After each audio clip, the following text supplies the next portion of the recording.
All right, good morning, everyone, and welcome to today's press conference as we introduce Buster Posey as the Giants' new president of baseball operations. On the dais is Giants chairman Greg Johnson, Giants president of baseball operations Buster Posey, and Giants manager Bob Melvin. We'll have some opening remarks from Greg and Buster, and then we'll get into questions. Greg? Thanks, Matt. Well, welcome everybody. It certainly is a momentous day for the Giants organization. And firstly, I'd like to thank all of the Giants fans for their tremendous support in what has been somewhat of an up and down and disappointing season. Secondly, I'd like to thank Farhan Zaidi for his 6-year tenure as president of baseball operations. I've certainly enjoyed working with Farhan, have nothing but respect for him, and wish him well in the future. I also want to thank Kristen Posey for agreeing to this, because that may be one of the biggest sacrifices with 4 young ones at home. We certainly appreciate that. I mean, we all know Buster as the player, you know, all of the tremendous memories that we had with him and him leading us to 3 World Series, a Hall of Fame MVP career. But those aren't the reasons that we're here today. I think for me and for the board, you know, what we have observed with Buster and working with him over the last 3 years is that competitive fire he has to win. It didn't end when he took his jersey off. It's as strong today as ever. You know, I've grown to respect all of his skills and how he deals with people, his intellect, how he listens. It's a we mentality, and I think just really all of the skills you need in being a leader. Also, the pride he takes in the Giants organization and the responsibility that it comes with representing the Giants organization. So I think we believe there's no better person to lead the baseball side and set the right tone at the top for the Giants organization. But I think the most important is just his desire to build the kind of team that lives up to the expectations of our fans. So without further ado, I am thrilled and proud and privileged to turn it over to our new president of baseball operations, Buster Posey. All right, thanks, Greg. Appreciate the kind words. You know, I'm just excited. I'm excited to have an opportunity to be in this role. I'm excited to be a part of the team again. San Francisco Giants organization is all I've ever known. You know, and I think over the years as a player and the role I was in the last few years, I gained a pretty good sense of what it means to fans to have great players and have great teams. I think back on some of my earliest memories walking into a spring training clubhouse and walking in and seeing Willie Mays sitting at a table with Willie McCovey and Gaylord Perry, Juan Marichal, Joe Amalfitano. You know, the next week it's Will Clark, Jeff Kent, Barry Bonds. And I always appreciated it, and I don't think I appreciated it as much when I was a younger player, but as time went on, I appreciated just what that meant, not only to the community, but to us as players, and that there's a standard and expectation for being a San Francisco Giant. And it's a privilege to try to go out there on the field and hold ourselves accountable to that standard. You know, those guys that I mentioned, you know, you can go more towards my era with Kane and Lincecum and Bumgarner and Crawford and Belt, and you could go on and on. And in my time, what I came to realize is, yeah, sure, all of those guys were great players. They were part of great teams. But what those guys ultimately meant to the San Francisco Giants fan base and the community was memories. And all of us that are lucky enough to get to be involved in baseball in whatever capacity, I think understand that not only is it the greatest game in the world, but we're in the memory-making business. It's ultimately entertainment. It's an opportunity for grandparents and parents to share memories with friends. It's an opportunity for strangers sitting out in the bleachers to share a great memory that happens at the ballpark and that can be talked about from that time on for the rest of their life potentially. So, with all of that in mind, I just can't say again how humbled I am to be in this role and again be a part of a team that's hopefully looking forward to making more great memories for this fan base and community. Thanks, Greg. With that, we can open it up to questions. Just a reminder, if you have a question, to please raise your hand, and we will get you a microphone. Start here with Susan. Hi, Buster. Congratulations. What was the process like for you as you were trying to determine whether this was something you wanted to take on? Could you go through that? Well, as Greg alluded to, it was convincing my wife, number one. You know what? I mean, I'm so passionate about baseball. I know I finished a few years ago, but just the opportunity, again, like I mentioned, to be a part of a team. I think the chance to be in a position to hopefully elevate people that are all a part of this, elevate staff, elevate players, and to again, we're in a memory making business, and sure winning's great, and ultimately that's our goal, is to be a playoff team every year and compete for a championship. But I think just the overall big picture of being a part of something that's bigger than yourself was really appealing. Let's go to the left, Janie. Hi, Buster. Morning.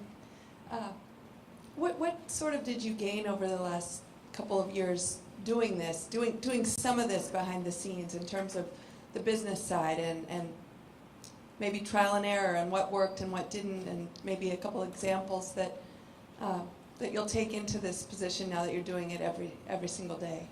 Well, I think, first and foremost, I have a lot to learn. Just being a day and a half into this, I've already had some conversations and plan to have a lot more conversations. And one thing I'm very confident about, and because I've known these people for a long time now, is there's a tremendous amount of great people in place that are on the same page and wanting to work to get this team where we all know it should be. I think it's what I'm excited about are the relationships. It is about having a common vision and working towards a goal and having a standard of what the expectation is to be a San Francisco Giant. Susan? Buster, what do you think the rest of your front office might look like? Are you planning on any changes there? Yeah, we're going to hire a GM. That's going to be one of the first tasks right out the gate.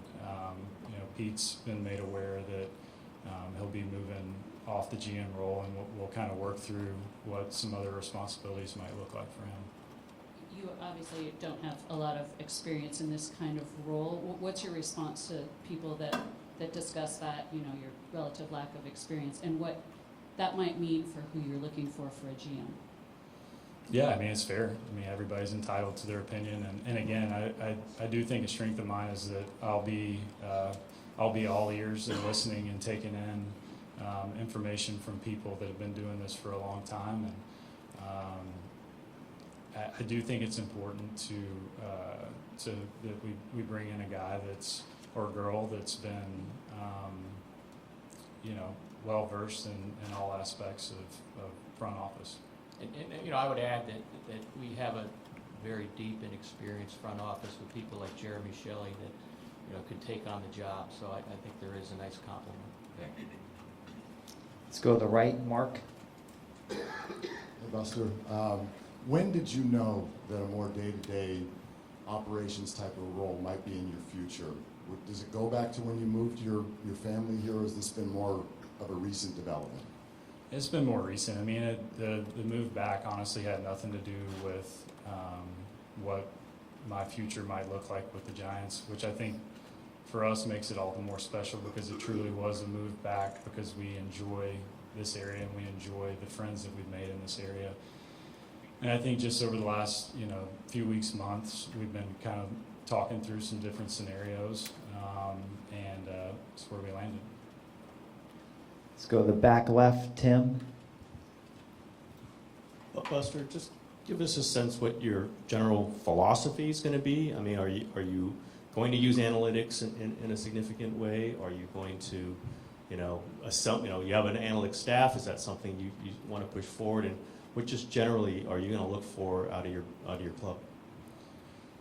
Most definitely going to use analytics. I mean, I think that analytics are here and they're here to stay, and it would be a mistake to say that you're not going to use that information. As far as, general philosophy, I think it's, as many of you know me, a lot of my, basic principles are pretty simple. I want us to be known as a team that's, the ultimate prepared team, one that's fundamentals are held at a really high standard. And ultimately, this is all about the players. It's all about putting great players on the field. And I think our job as a front office, with Bob here as a coaching and the coaching staff, is to be able to identify those players and then get the most out of them. Let's go to Andy. For Greg, if this was an arrangement that you were looking for, with Buster having quite a bit of influence, he could have had that influence in maybe more of a less out in front capacity and hire another president that would report to him. Why was it important to have him sort of out front on this? I think it was, there's a lot of different scenarios you could come up with, but I think Buster is just somebody that asked for the ball here and wanted the accountability of not trying to kind of work with other people, and that's really what a leader does. And I think at the end of the day, we talked a lot about complementing his skill set with hires and building around him to build for success. And I think he was very, agreeable to doing that. So, it started kind of early discussions, and then I think we both got comfortable with the idea of bringing in an experienced GM to work and take some of the load off. But really, it was really Buster's desire to be accountable 100% for baseball, and I think that spoke a lot to me that he desired that. Let's go to the front right, Ann. Hey, Buster. How did you convince Kristen? But I have a follow-up too. You know what? I think Kristen, I've been so just blessed to have such a supportive wife. Believe it or not, it's been 15 years. Yes, we got married young. I think she could just tell how excited I was about this opportunity, and that in our relationship, it goes both ways. If there's something that she's excited and passionate about, I want to support her in that as well. Do you feel the brand has been tarnished in recent years? And besides winning a championship, how do you reinvigorate the brand, the sense of who the Giants are? I wouldn't say the brand's been tarnished. I mean, again, I think that's a lot of discussion we're going to be having over the next, weeks and months is about our identity, and again, I want to be clear, like, our identity really boils down to the players on the field and the way that they play and the type of players they are and how they handle themselves not only on the field but in the community. So I think that's going to be a big part of discussion, is like what really is important to us as an organization, and what are we going to hang our hat on at the end of the day. Let's go to the front right, Sam. Busters, this is for you and for Bob as well. What do you imagine the vision for what Giants baseball will look like with you kind of running the show here? Like on a day-to-day, on the field, what is your vision for what Giants baseball will look like going forward? I mean, again, it really, hopefully, what it's going to be is we all love, I know Bob loves good, crisp, clean baseball, and guys that are going to be always prepared. I think what I can draw on from a player is knowing that if I went into a game and I know I had prepared to the best of my ability, no matter the outcome or result of that game, I could be satisfied with that. And that's, for me, I'm hopeful that our guys are going to get there, and that's going to be something that is really important to them as well. for me, just probably a little bit more well-rounded team to where we can win, you know, in different ways. And if we're not swinging the bats well, we play good defense, we pitch, we execute, you know, we manufacture at times. So I think we just need to focus on all the different areas to make our team better and to be able to win games in different ways. Bob, what excites you the most about being able to work with Buster? Well, I mean, you know, it's Buster Posey, it's the Giants. That's a big deal. So, you know, like Greg said, when, you know, somebody like Buster asks for the ball, you give it to him. And he's meant so much to this community, to this baseball team, to the organization, the city, all the above. So that's what I'm excited about, is being able to work with a guy that's had that type of success here in this organization. I can say I'm really excited to work with Bob as well. You know, getting to, as a player, see him in the opposing dugout. If I ever made eye contact with Bob when I was playing, I never felt like he liked me, and I think he might I have. admittedly didn't. and I never made eye contact with him either, because he was always making my life really difficult. So I'm happy we're going to get to share some more endearing glances, I guess. Let's go to the left, Janie. Hi, Greg. When it comes to spending money, I mean, he's also in your ownership group still, correct? So does that streamline anything when it comes to free agency or acquiring someone and just, you know, the spending and how it gets done, and knowing that you have a close communication? Yeah, I mean, I think it certainly helps, and, you know, one of the questions was, well should you have him continue on the board in that role? And we think absolutely, and like Larry, who runs the business side, has been a board member for a long time. It just helps the overall communication. If there's anything, you know, if you like any board, if you have a conflict and you want to talk about somebody's contract or something, you step out of the meeting. It's very easy, but, you know, having them there does help. But the communication on things like that are going to be more day-to-day anyway as they come up, rather than, you know, having a board meeting or things. So. Let's go to the back, Alex. Hi, Greg, this is for you. Last year you answered a question about the luxury tax, but in the time since the A's have left the Bay Area, the Giants are now the only team in this massive market.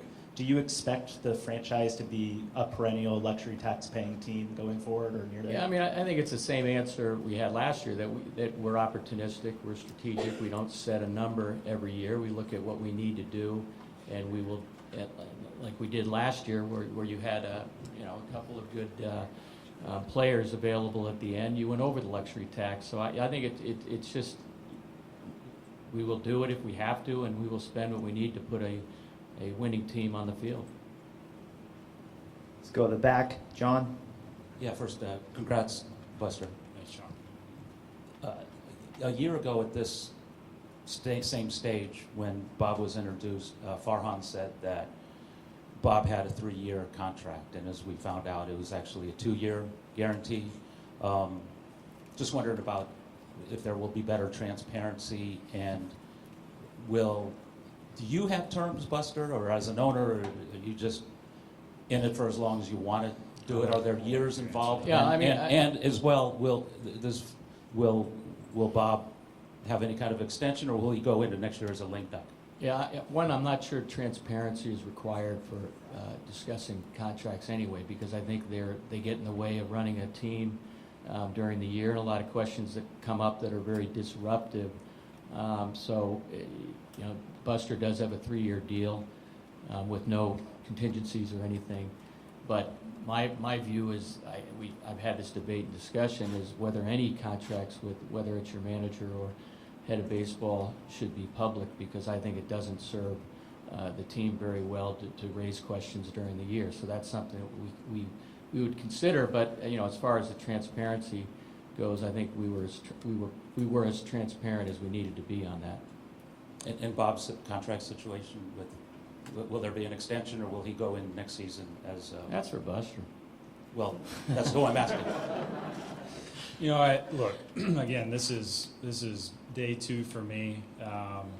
I've said how much I admire and respect Bob, and one thing I'm going to try to do as this continues to progress is, you know, you guys have known me in the clubhouse, the cliche of going day to day.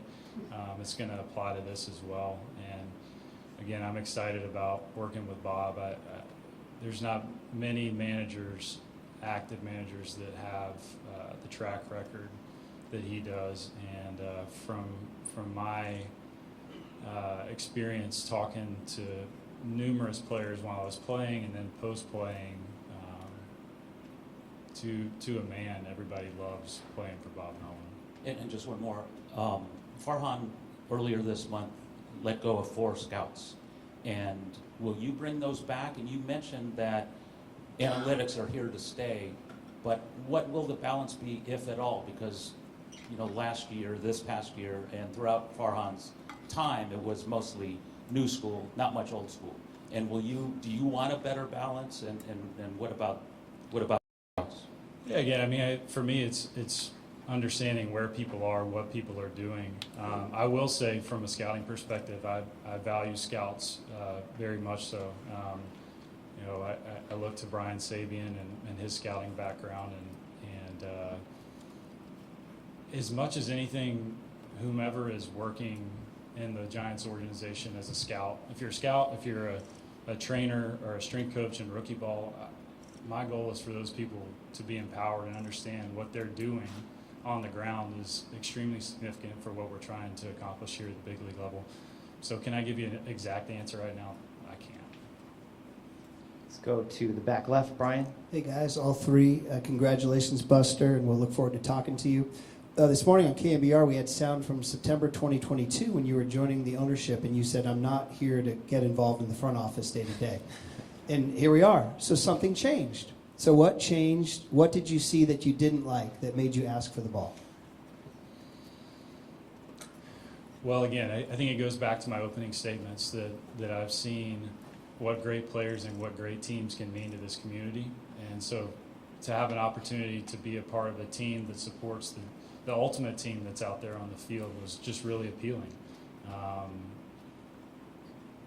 I don't think there's much more fulfilling than much more fulfilling than being able to be a part of something that's bigger than yourself. And again, Greg mentioned Jeremy Shelley, who's been here for 30 years. There's just so many great people that I've gotten to know over the years that are still part of this organization that I'm just thrilled to be working with. Let's go to the left, Maria. Hi, Buster. Congratulations. Just what were your takeaways from the 2024 season, and what do you feel like the club's biggest needs will be heading into next year? Well, I mean, it felt like one of those years where it was just hard to get a lot of momentum. I think Bob would probably be able to speak on that better, but just from what I saw, seemed like one of those years where if the pitching was going, the offense wasn't, or vice versa. Look, I hate to be, probably want more specifics, but ultimately, as a group, our goal is to put the most talented baseball players on the field, whatever position that is, So that's what we're going to be looking for going into the season is, who do we have in the system? Who do we have currently on the major league roster that we see as players that are going to mesh together to get us back on track? Let's go to Marty. Congratulations. How do you assess this team that you have now, and how much work do you have ahead right now as you look at it? Because you've been here to watch the last couple of seasons. Yeah, I think, Marty, similar to the way I just answered it is ultimately we just have to play better baseball. We've got to pitch better. We've got to do the little things better. We've got to the margins are just so small between winning and losing when you're talking about the best players in the world competing on a nightly or daily basis. So I think that's going to be a big focus is just for us as a group to understand that all these little decisions or actions that take place over the course of the year can have a big impact on the end result. Let's go to Andy. Buster, sort of dovetailing off that, I mean, you're taking over from Farhan, who's very good at working the margins and very active. How do you just imagine the mechanics of your day-to-day will go? Are you going to be on the phone with Bob after a Wednesday night, finding out what lefty you can get to Houston the next day, or how much do you plan to delegate, and how much do you plan to really just have your fingers in this day-to-day? Yeah, Bags. I mean, I think that remains to be seen. again, I mentioned empowering. We're gonna bring in a GM, and I think once that comes in, some of the delegation will take shape a little bit more. I want to be as useful as I can to be with all the people that I'm working with, but also having in mind and understanding that it's somewhat of a delicate balancing act to where I don't want to be the type of leader that is constantly feeling like I'm looking over somebody's shoulder as well. So I think a lot of that is going to be handled over these next weeks, month, as we start to have more conversations and get synced up more. Okay, we'll take 3 more. To the left, Alex. Hey, Buster, you played for 2 very different kinds of coaching staffs. How do you envision your coaching staff, and also will there be any changes from this previous group? I think we're very happy. I know Bob's happy with his staff, and as far as changes goes, I think we have to look and see where people are at personally, and where some contracts are. But I know, speaking with Bob, he's very happy with the big league staff.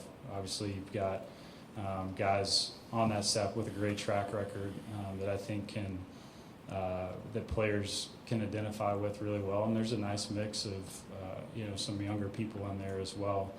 Sorry, what was the last part of your question? How do you envision your ideal staff, I guess, compared to you had Bochy's staff and then you played under Gabe? How would you like to see that? Again, I mean, it's all about, it's the players first. And I think that's what I learned about Boch over the years is I always felt like Boch was pretty easy on us as players. But what I learned as time went along, he beat up on his coaches pretty good.